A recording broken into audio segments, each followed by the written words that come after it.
Do you think it's time for Kobach to go? Look, I think it's been time for Kobach to go back to Kansas. Hi, I'm Igor. I'm Michele and today we bring you a bonus episode with the California Secretary of State, Alex Padilla. Michele, we're speaking just as the president's Voter Integrity Commission is meeting for the very first time. Also known as the Voter Suppression Commission. That's what we're calling it. That is what we are going to call it. Now, you may remember after the November election, the president was really disappointed that he didn't win the popular vote. In fact, Michele, he lost it by how many 3 million votes. Yeah, 3 million votes.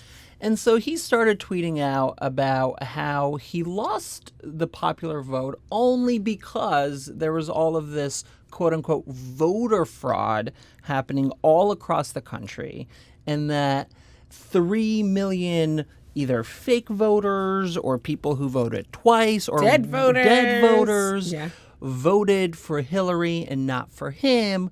And if that weren't the case, then he claims he would have won both the Electoral College and the popular vote.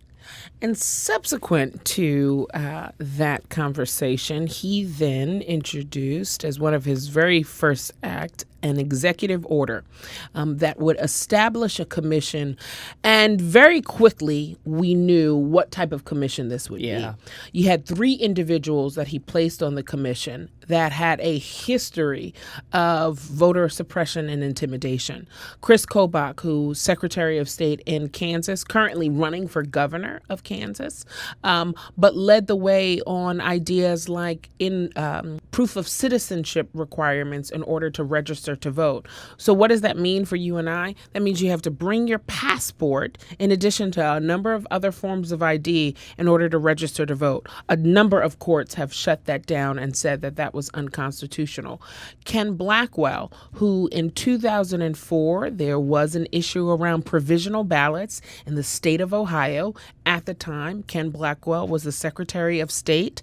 And you remember the Kerry Bush election came down to a number of votes again in the state of Ohio.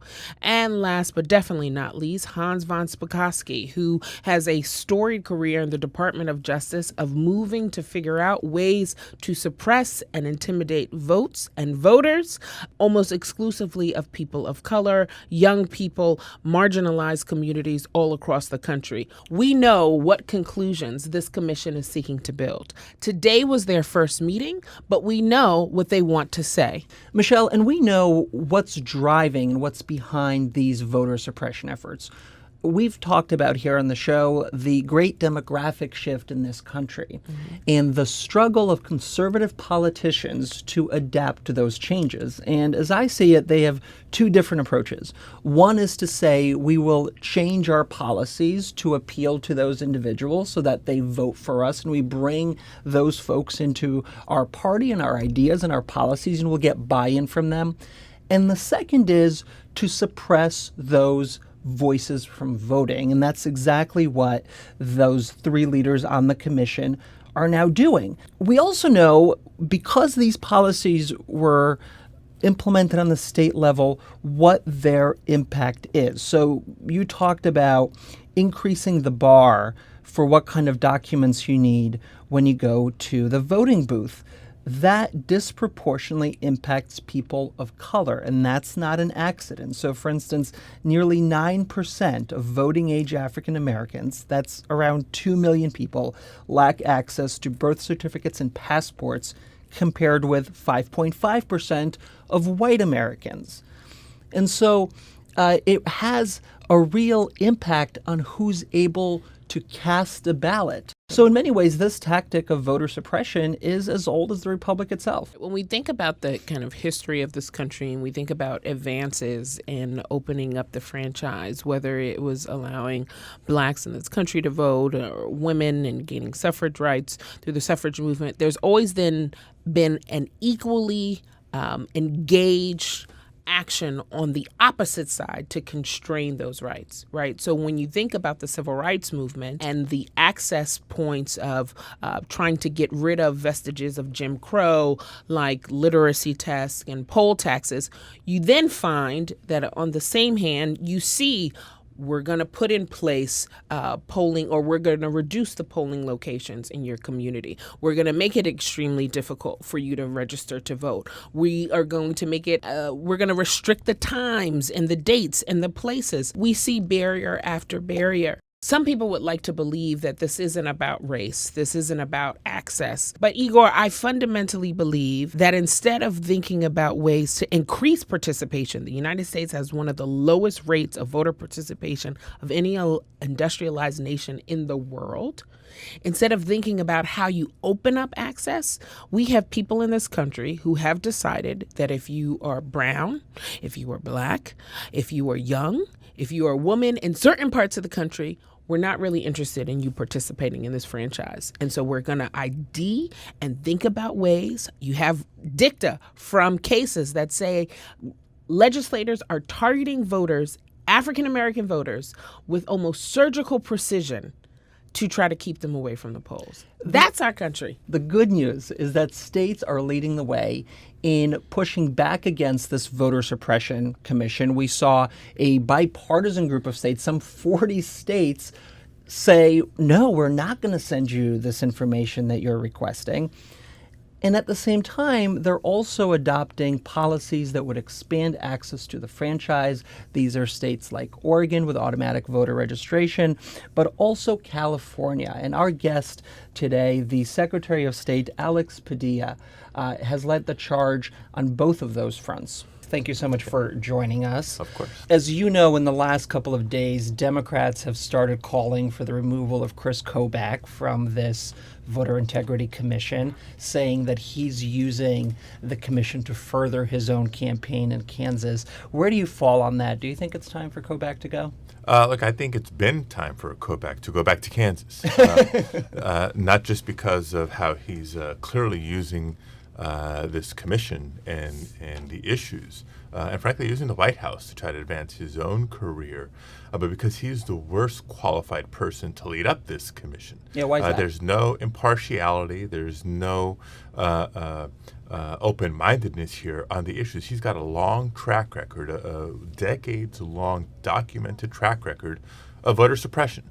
If you look at the policies he's known for, you look at the policies that he's advanced, not just in Kansas but beyond, it is not one that's friendly to the voting rights agenda. I'm curious if you have a sense or some insight into what's driving him here, why he's adopting all of these voter suppression tactics. I mean, he had a long career as an opponent of immigration into this country, and I wonder if you think he's anti-immigrant. It's not what I think, it's what we know to be the case. Again, a long documented history of anti-immigrant policy, discriminatory policy, voter suppression policy in Kansas and beyond. So if what he's tried to do in his home state, in large part unsuccessfully, by the way, if what he's tried to do in Kansas is any indicator of what he would like to do nationally, it is not good news for voting rights, and it's not good news for democracy. And again, there's no speculation required here. Recently made public is his memo to then President-elect Trump during the transition period, where he laid out a clear target in the National Voter Registration Act, the very act, along with the Help America Vote Act, that facilitates people's involvement civically in the United States of America. The law is very clear. If you're 18 years or older and a citizen of the United States, with minimal exception, you have the right to vote.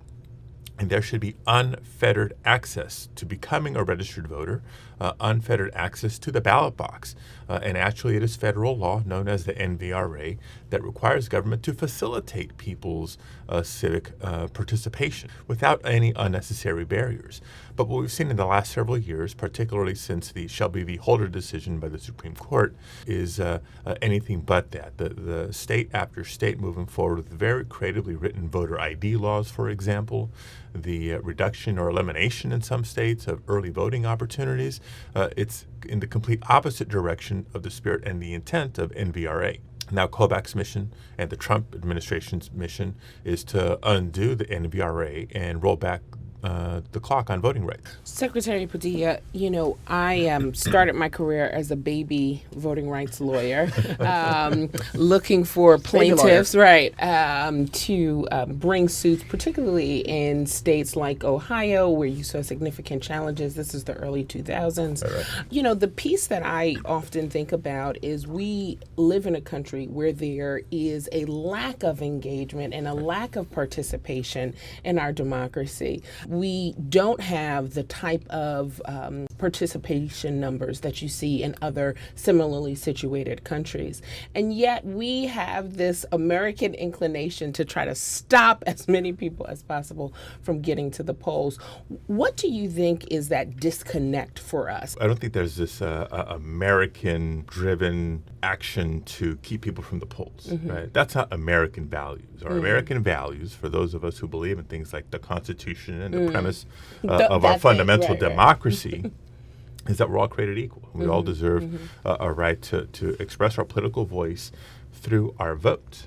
Right? It doesn't get more fundamental than that. Everybody, Democrat and Republican, will publicly anyway say that, yes, democracy works best when everybody who's eligible participates.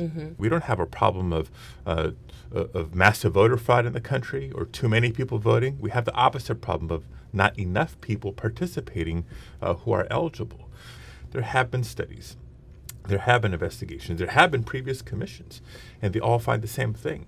Voter fraud, quote unquote, is very rare, and it's always very isolated.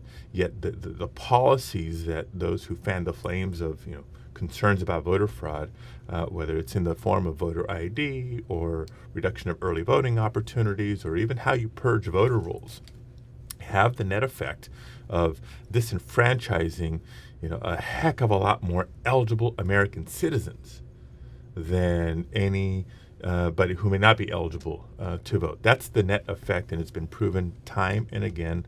But that doesn't stop them from doing so. That's what we're up against, this decade, more than a decade-long concerted effort to suppress the vote. I think the last big moment where elections were front and center of the minds of the people in the country were in 2000.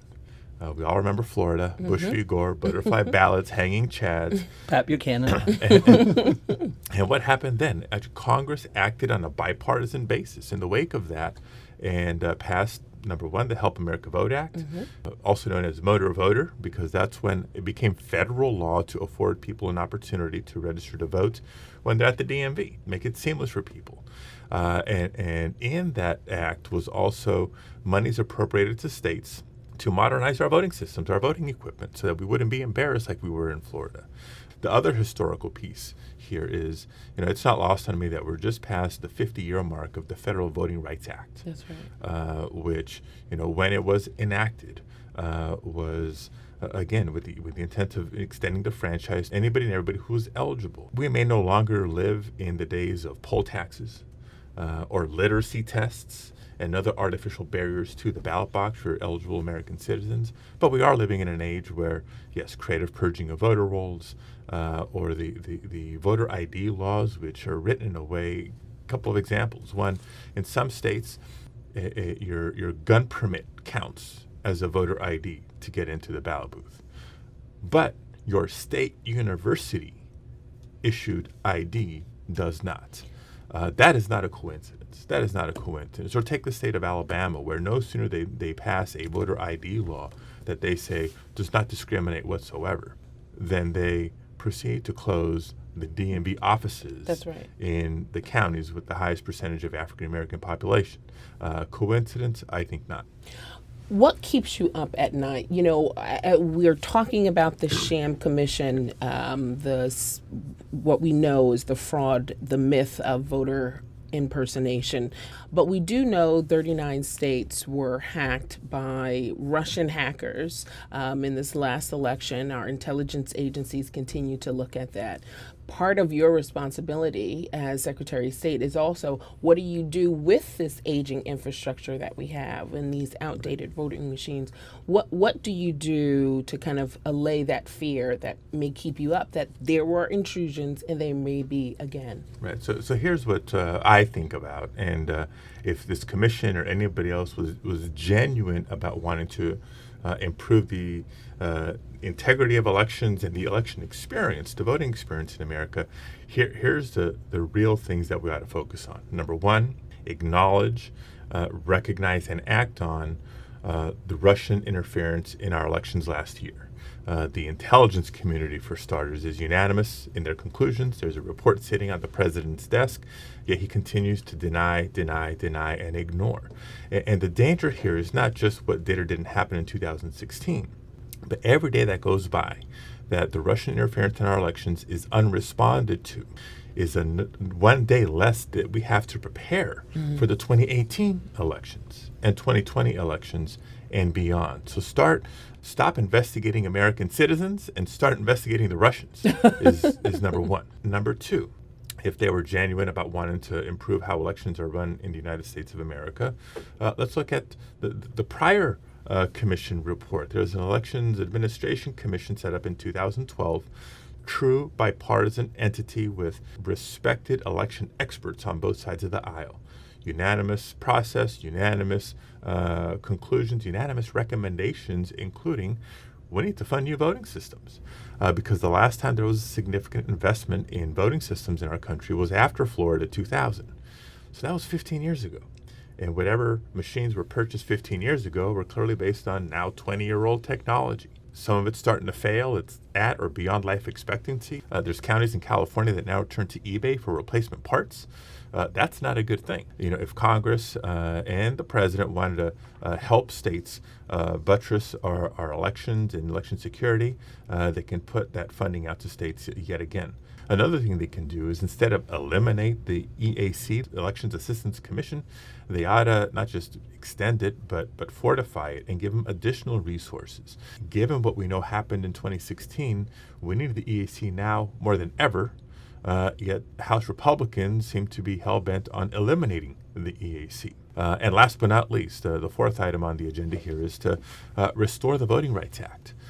In that Shelby v. Holder decision from several years ago, what was gutted was Section 4 of the Act, the preclearance requirement for jurisdictions that had a history, a pattern, or practice of conducting their elections in a discriminatory way. We've seen people disenfranchised as a result. So we need to restore the full strength of the Federal Voting Rights Act because it stood for more than 50 years, protected our voting rights for 50 years, but is now in question. There's this real sense out there that this committee is really designed to lay the groundwork for further voter suppression, to create a pretense for more policies that Republicans would implement on the state level. What impact does that have on voters themselves who hear these statements from the president saying that there's all of this fraud in our democratic system? You're now seeing in some states, not all, but in some states, people, maybe by the hundreds or the thousands, canceling their voter registration, right? So my message to people in California and beyond is when you cancel your voter registration, Trump wins, right? And before even meeting, this commission is already suppressing the vote. If through intimidation or fear that they have instilled, people would rather not be registered to vote, then they're already winning. Yeah. So, sir, we are at a really divided moment in this country, and I think, unfortunately, voting rights are one of the things that are being used as a cudgel to separate. But what is kind of your prescription writ large for a way back? Voting rights you shared in recent history. I remember in 2006 being at George W. Bush's signing for the Voting Rights Act. I wasn't a big George W. Bush fan, but I miss him now. I miss George. Okay. Right? All right, Michelle. And it was renewed back. as recent as 2006. It was renewed on a bipartisan basis, right? What he's doing and what this commission is doing is so transparent, as you point out. Have you heard from Republicans who back in 2006 supported these kinds of good efforts who are saying that this kind of approach is a cancer on our democracy, that this isn't good for the country? Have you heard from, maybe former Republican secretaries of state who are maybe privately saying to you that, that they oppose this? Maybe Democrats have been a little bit more vocal and emphatic in their resistance. But some Republican secretaries fundamentally know this is wrong. And as a matter of professionalism, there has been some Republican pushback as well. But to the other point of not just what's wrong with the commission and the attacks by the president and the threats to voting rights today. There's other reasons for hope because in some jurisdictions and in some states, we're advancing policies that actually both maintain the integrity of the elections, but make it easier for people who are eligible to register to vote or to actually cast a ballot. And I'm proud that in California, we're moving forward with a number of the policies. First, you can't cast a ballot in an election if you're not registered to begin with. So having built on the NVRA, the motor voter law, many states moved to online voter registration. About half the states in the country now have some form of online voter registration opportunity. Let's take the paper out of the way, not only make it easier for people, we improve the accuracy of the voter rolls as a result. And in California, we're taking it one step further. We became the second state in the nation to adopt automatic voter registration. Oregon led the way, California was second, and now several states are implementing the law where people who are eligible can be systematically added to the rolls when they apply for or renew their driver's license or their state ID. Right? It's all the same basic information we're sharing: name, address, date of birth, a signature, etc. So we can systematically extend the franchise to millions of eligible Americans without significant cost. Actually, this is a more effective and efficient way of doing it. We can make it easier for people to actually cast ballots in elections by affording more opportunities for voters. While there are some states, unfortunately, not only purging voter rolls, but restricting voting opportunities, you have other states that are building on vote by mail, for example. In California, we've gone from what we used to call absentee voting, because you needed an excuse for why you weren't going to show up on Election Day, to no excuse vote by mail, to now permanent vote by mail. And we're going to begin transitioning county by county in California to a model where, similar to Colorado, every voter automatically gets their ballot mailed to them 4 weeks before Election Day. And you afford voters options on how to return that ballot. You can mail it back if you still buy stamps. Counties would install what are known as ballot drop boxes throughout the county. It's kind of like a mailbox, but clearly marked for ballots only. Any voter can drop off their ballot in any box that's convenient to them in those weeks leading up to the election, and you don't even need a stamp at that point. And for the people who prefer that in-person option, and I believe people deserve that option, we can make the voter experience better. Today in California, you have two options for just one option for voting in person. You have the designated location close to where you live. That's open between 7 a.m. and 8 p.m. on Election Day only. For working families, if you got any sort of commute, if you got to get home from work, if pick you have up 3 the kids, you have to drop off before you come and talk to the Secretary of State. So you know me and my wife, right? You would not have time to vote this morning. That's right. And you got to get dinner on the table, and then go get in line before 8 o'clock. It's that can be a challenge. And so, again, looking at a Colorado model, you can modernize polling locations as we know them to what are known as vote centers. You give them electronic access to the list of voters, and by doing so, you give them not just access to the list of voters in that neighborhood, but all the voters in the county. And what you do in the process is give the voters the flexibility of voting anywhere in the county that is convenient to them. Maybe it's closer to work. Maybe it's closer to where we drop our kids off at school. Or maybe it is closer to home or the grocery store. And these vote centers in California will be open for a minimum of 11 days, including Election Day. So you can vote the week before, you can vote the day of, you can vote over the weekend. Where these reforms have been implemented, turnout goes way up. That's good for democracy. Ending on a positive note. Yeah, we got to give them some hope. California Secretary of State Alex Padilla, thank you so much for joining us on All right, so thank you. So what can you do and how could you get engaged? 1, make sure you stay registered. This commission wants you to take yourself out the process. Stay on your voter rolls. They win if your voices aren't engaged in the process. 2, call your Secretary of State, call your governor. Tell them, don't share my information with the Voter Suppression Commission. Call, make sure your voice is heard. Thinking Cap is produced by Sally Tucker, music by Kyle Epstein and Jacob Buchanan, graphics by Matt Ingram. For more, find us on Apple Podcasts, SoundCloud, or at AmericanProgress.org or wherever you get your podcasts.